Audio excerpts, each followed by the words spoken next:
Firstly, a big thank you to Reed Exhibitions for inviting me to speak, and thank you to you all for taking the time to hear me talk on the skin whitening or lightening market as it goes global. Now, the lovely Carl Heaton, who preceded me on stage, said I should open with an anecdote. However, as it's a skin whitening market, I don't think I am necessarily the key consumer. So I'd like to begin this presentation with a bit of a caveat, which is that when we talk about the skin whitening market on a global basis, we should beware of viewing it as something that's homogeneous, because what a consumer in South Korea or Japan might expect from a whitening product will be very different, of course, to what someone in a sunnier and more humid Southeastern Asian climate might be after. And this, in turn, will certainly need a different approach if you are interested in the Indian, European, or any of the African markets. But with that in mind, I thought it would be good to begin with an overview of the largest markets for whitening products, and also the ones with the most potential. Now, these figures are courtesy of Euromonitor International, which tracks the whitening subsector across two categories, namely anti-aging and the mighty facial mask category. Looking at anti-aging first, it should surprise no one that the largest market for anti-aging whitening products in Asia is China, which was worth $618.8 million in 2014, with Thailand as the second largest, and that was worth $432.2 million, and Taiwan in third position, with $334 million.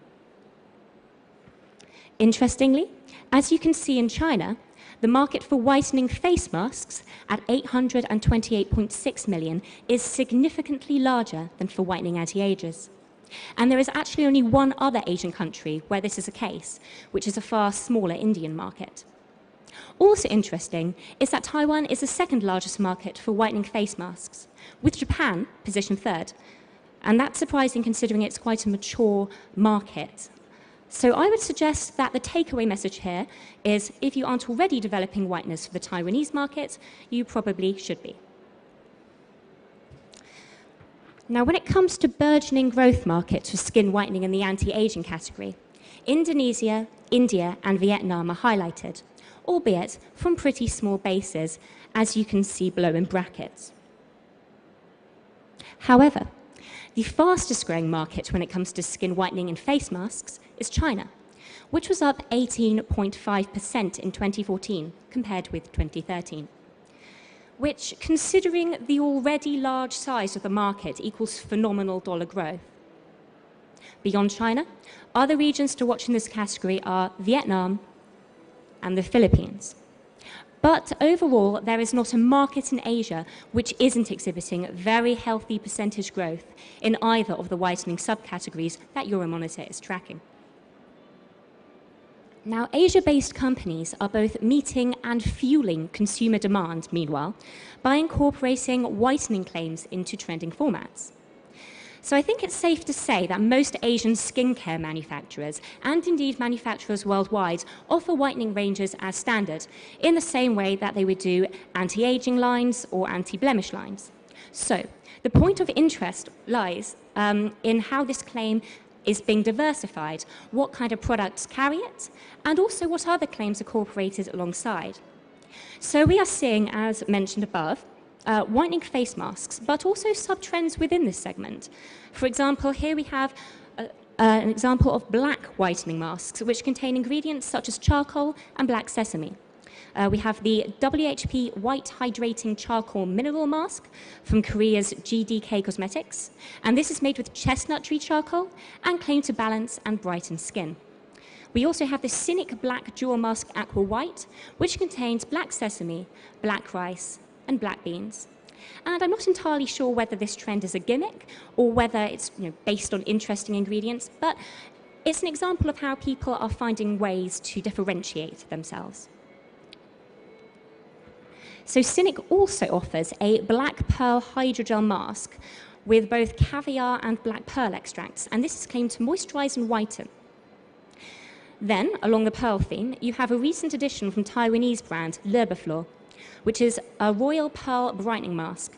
It's a recent addition to its Royal Countess mask line. And this is rich in amino acids and trace elements. And it contains Japanese deep sea pearl extracts, which are claimed to soften, nourish, and brighten the skin, and to give it a rosy complexion. And I think this is a point to touch upon because at recent Asia trade events, the impression that I've gotten from suppliers in particular is that fewer people are asking for that porcelain white complexion, which was very popular a few years back, that doll look. It's now being viewed as rather unrealistic and also less than healthy. So consumers are more likely to aim for this rosy, peachy glow or translucent looking skin. So that's what brands are increasingly messaging on. Now, although, of course, woven fabric and hydrogel masks are dominant, foaming masks shouldn't be overlooked. And again, you have whitening claims incorporated into these kinds of products. For instance, Too Cool for School, love that brand, it's egg mousse pack from Korea, and it forms a fine lather, which is supposedly like a genuine mousse. And it's supposed to provide a number of functions, including whitening and sebum reduction. So indeed, because of their perceived purifying and clarifying effects, there is a trend towards foaming, bubbling, and carbonated products for facial cleansing, within which brightening claims sit quite nicely, I think. So here from Japan, you have Chihuahua Mineral Carbonate Soap, which is said to form a fine bubble of carbonation, I quote, to help prevent skin dullness, and which also contains fulvic acid, which boasts a high oxygen content. And you have a more Pacific's Laneige Brightening Sparkling Water line, which includes Brightening Sparkling Water Peeling Mask, Brightening Sparkling Water Capsule Mist, whereby you add the concentrated capsules to the water, and also Brightening Sparkling Water Pop Essence. And naturally, Japanese brands are leading the way when it comes to brightening Nutricosmetics, such as Frankel's recently launched White Advanced tablets. These contain hydroxytyrosol, L-cysteine, vitamin C, and niacin. And for best results, it is recommended that the user ingests 6 tablets a day with water, which seems like a rather big effort from a Western consumer's point of view. So I'd be curious as to whether this product really has legs outside of Japan, which obviously has an unusually sophisticated Nutricosmetics consumer. Now, a particularly Korean influence is the multi-step routine. So we're also seeing whitening claims throughout the daily facial ritual. For example, in Essence products, this is Galactomyces 95 White Power Essence, which is said to awaken, whiten, hydrate, and tighten the skin. Also in finishes, like Leilani's Wear White Face Whitening Finisher. And this is touted as being a pre-makeup primer with 5 whitening properties. Then you also have the sleeping mask subsector, which is huge in Korea. So in this instance, you have Mizon's special solution at Good Night Sleeping Mask with niacinamide and mulberry extracts. And it also has a lavender aroma for a good night's sleep, which I think is a lovely touch. And it probably goes without saying that many makeup options also boast whitening claims frequently alongside other benefits. Finally, once you put whitening ingredients into all possible facial formats, creams, serums, cleansers, masks, makeup, where do you go next? Well, plenty of manufacturers clearly believe there is a market for below the neck. So whitening claims also appear in body care. For instance, there is a Malaysian brand, Snail White by Namu, which has a body booster product in its lineup. And I've never tried Snail White, but I see a lot of advertisements for it in the airport in Bangkok, so I might get some on my way home. You also have Thailand's Little Baby brand in the middle there, which offers underarm cupcake cream, which claims to reduce melanin, soothe and moisturize, as well as reducing body odor, so very multifunctional. It contains rose oil, aloe vera, chamomile extract, mulberry extract for whitening, and vitamins A, C, E, and B3. And the texture is said to be body cream-like. Meanwhile, Taiwanese brand Tanaka has a knee and elbow brightener, which works by exfoliating dead skin cells, and a whitening sun protection cream for the body, which is factor 50 and formulated with ascorbyl glucoside.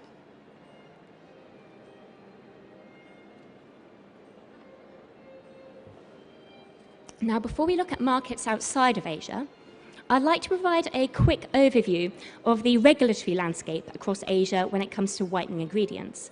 And I'd particularly like to thank Dr. Lisa Tian from Delphic HSE for all her help with this section of my talk.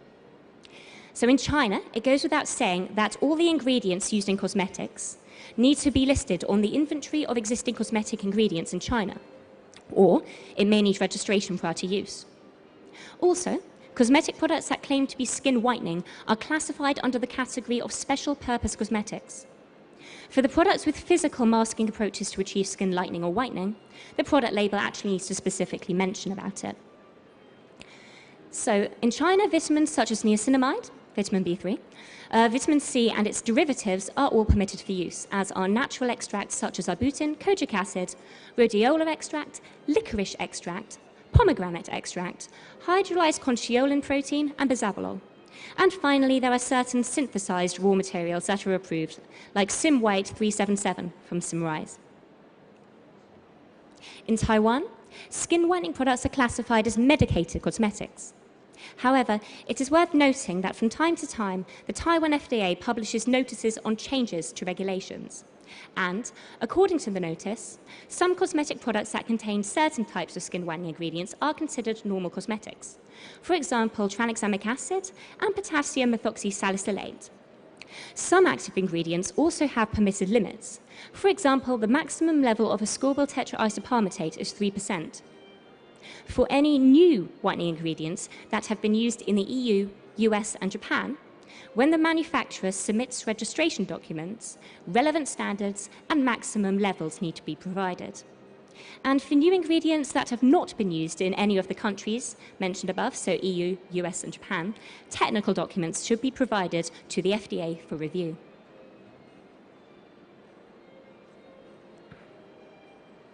So in Japan, skin whitening products are classified as medicated cosmetics or quasi-drugs, and the active ingredient used in the products should be approved by the Ministry of Health, Labour and Welfare. In South Korea, the Korean Cosmetic Act was amended in August 2011 to promote the development of new cosmetic ingredients, and the approval procedure for new cosmetic ingredients was abolished. However, safety assessment for cosmetics ingredients is of course needed. Under South Korea's regulations, skin whitening cosmetics are classified as functional cosmetics, and evidence is needed to substantiate claims or advertisements. Finally, the ASEAN market regulation is very similar to the EU cosmetic regulation and doesn't specifically mention skin whitening products. And I should also mention that the traditionally used skin lightener hydroquinone is not permitted for use in skincare products in China, ASEAN, Korea, or indeed the EU anymore. So, that is where the market is at present in Asia. But what about the opportunities outside of Asia? That's probably why most of you are here. So in Europe, the two chief regulatory observations are that topical skin lightening products are legally classed as cosmetics, and that the use of hydroquinone as a skin lightening agent has been banned since 2009. And this is because of its permanent uneven skin coloration effect, and the fact that consumers were misapplying it. They were applying it all over their faces, rather than just on the affected areas as suggested. So looking at launches from European brands over the past few years, it's been less common for European brands to message on whitening than Asian brands, as European countries have predominantly Caucasian populations. So the language tends to center around brightening, anti-dark spot, anti-age spot, or evenness. However, this year, I think it's been interesting because there have been a few launches that are bucking this trend, or at least they're meeting it midway. So at the beginning of 2015, luxury Swiss brand La Prairie added white caviar illuminating moisturizing cream to its existing white caviar collection. And this is a mixed bag. So on the one hand, it messages on hydrating and lifting skin, in addition to fading age spots and illuminating. So while you have white in the range name and illuminating in the product name, it is in fact a multifunctional product. The new line from Elemis in the center there is a bit more emphatic in its messaging. It is called White Brightening System, and the line comprises a cleanser, lotion, and serum containing a white brightening complex.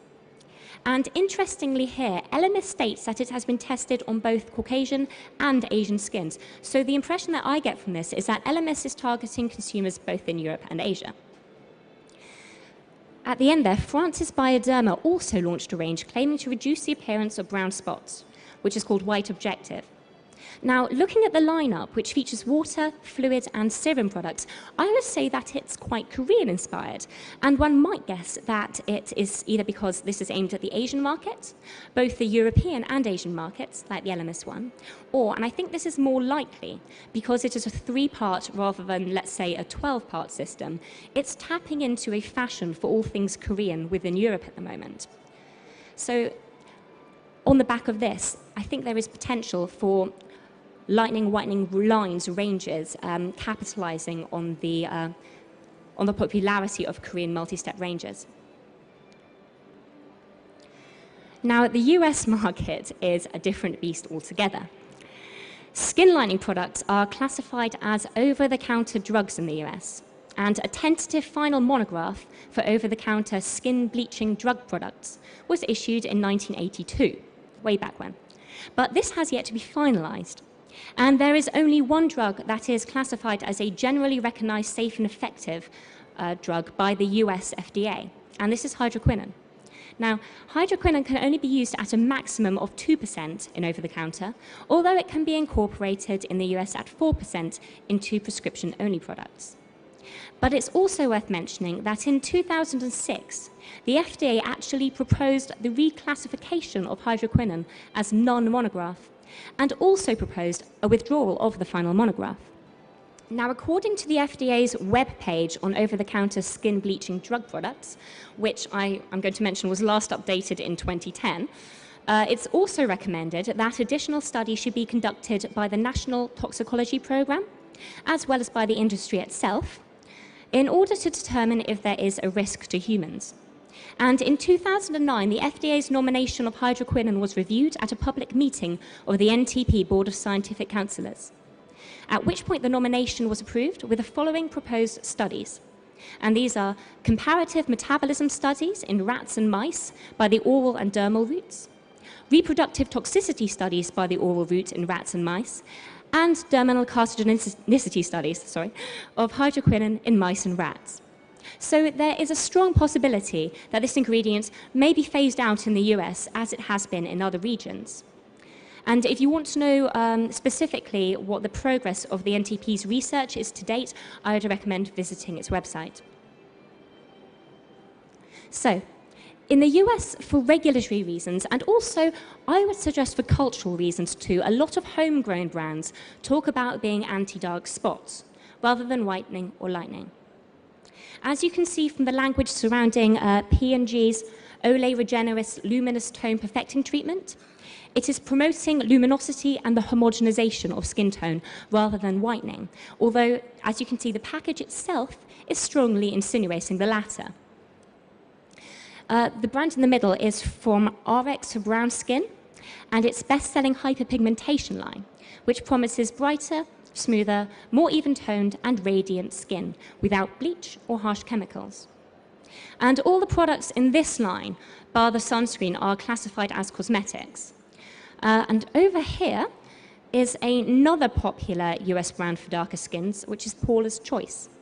So the product shown is Resist Triple Action Dark Spot Eraser 7% AHA lotion, bit of a mouthful, which is the active, as the active contains hydroquinone at 2%, as well as a host of non-drug ingredients, including alpha-hydroxy acids for their exfoliation effect, which of course goes some way to helping deliver an even skin tone.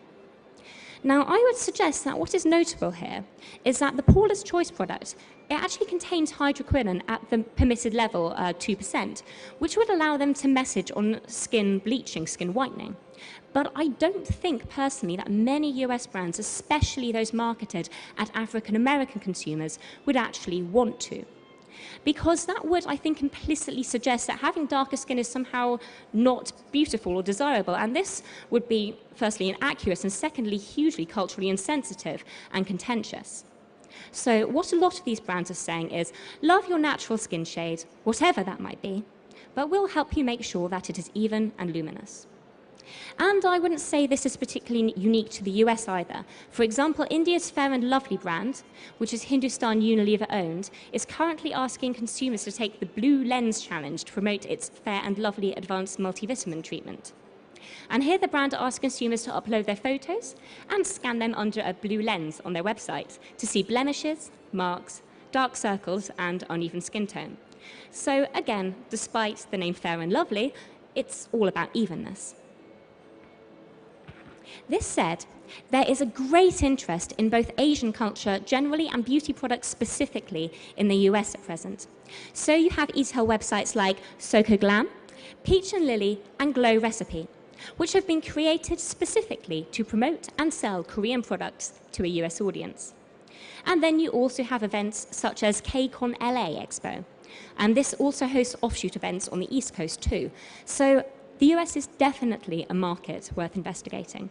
And up there you have Sarah Lee from Glow Recipe on the left, and the Korean model Irene Kim on a panel at KCON. I feel I must also touch upon the opportunities for Asian brands in certain African markets, especially South Africa, Nigeria, and Kenya, which are the largest markets in Africa, when it comes to lightening and whitening. So I had a trawl through the Nigerian site for Jumia, I'm hoping I'm saying that correctly, which is Africa's largest online retailer. And it's probably no surprise that there were, of course, a wide range of whitening face serums, body milks, etc. on offer from international brands. And these brands included France's Supreme White Paris, Swiss brand Sure White, and US brand Fair and White. And here, prices started at around $4 for things like bar soaps, but there were also plenty of products retailing for a lot more. So, for instance, for $30, you could get Avon a new Clinical Luminosity Pro Brightening Serum, and for $37, you could buy Porcelain Caviar Deluxe Skin Lightening and Firming Body Lotion. And my point here is that it is not just entry-price products that sell in Africa. So yes, there is a market for that too, but many African women are looking for safe, quality lightening products across a wide range of formats. And in the same way that India's Godrej saw synergies between the Indian and African consumers' hair dye demands, I believe there are openings for both reputable and affordable Asia-based brands in key African markets. So, to round off, I'd like to talk about some recently launched skin lightening ingredients, which have either personally stood out for me due to their efficacy or for their mode of action.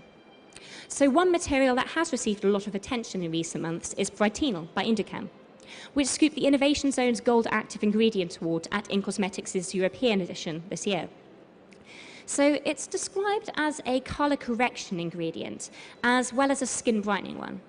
And what's really interesting is that it has a never-before-seen process of action, because it works in conjunction with microflora on the skin. So to explain more, trihydroxybenzoic acid, or THBA, is a very powerful antioxidant, which is great for skin whitening, but it's also very unstable and very insoluble, so it's a nightmare to formulate with. So to get around this, Indichem grafted on a glucose branch, which makes it far easier to use in formulations. And once on the skin, different species of skin microflora cleave this glucose branch, reverting the material back to the more potent THBA. And it's claimed to work on several different pathways. It inhibits the production of UV-induced reactive oxygen species, and UV-induced DNA damage. It also inhibits the expression of MITF to stop the melanogenesis process, and the expression of PEG2, which is related to vasodilation and redness. In addition, it controls the NFK-beta pathway to reduce inflammation, and it saturates the galactose receptors, which are important in the transfer of melanin from the melanocyte to the keratinocyte. So Brightenol's attraction, I think, lies in this combination of multi-level efficacy and also an original marketing story. And I think that's a story which is sure to capture consumers' imaginations in the more science-focused markets such as Japan and South Korea and China. Another recent option is Brylette from Lipotech. Now, as mentioned earlier, for consumers of all ethnicities, this ideal is to have a more even skin tone. So they require products developed to zone in specifically on problem areas. And Brylette is proven to reduce both the size and color of dark spots. So in vivo, a 2% bralette cream applied twice daily for 8 weeks resulted in a 61.1 reduction in melanin content of dark spots, shrinking of hyperpigmented areas by 6.9, and a 12.7% reduced contrast between dark spots and unaffected skin for this uniform complexion. So like the Interchem product, its approach is also multi-level, with the active working on various stages of melanin production and deposition in the skin. As mentioned earlier, a key transcription factor in melanin synthesis is MITF, which activates all the pathways downstream. And MITF itself is activated by other signaling pathways, including endothelin-1 and WNT1. So bralettes claim to downregulate the expression of these two receptors on the melanocyte surface, which decreases MITF activation. At the far end of the process, it inhibits a transfer of melanosomes filled with melanin from the arms of the melanocyte to keratinocytes. And in addition, it reduces melon A, which is one of the 2 key proteins involved in melanosome maturation. And at present, the majority of whitening ingredients are proven to target the other key protein, which is PMEL17. I think we can expect to see more ingredients and more data on existing ingredients focusing on the action of melon A in future. For example, DSM conducted new ex vivo research into the activity of its existing anti-aging ingredient, Regusence, which is derived from white asparagus. And this was found to both inhibit the expression of melon A and also act on the tyrosinase enzyme. Other recently launched products targeting age spots include Gatfosse's Gatulene Spotlight, which is a derivative of the Sephora flavescens and kiwi fruit.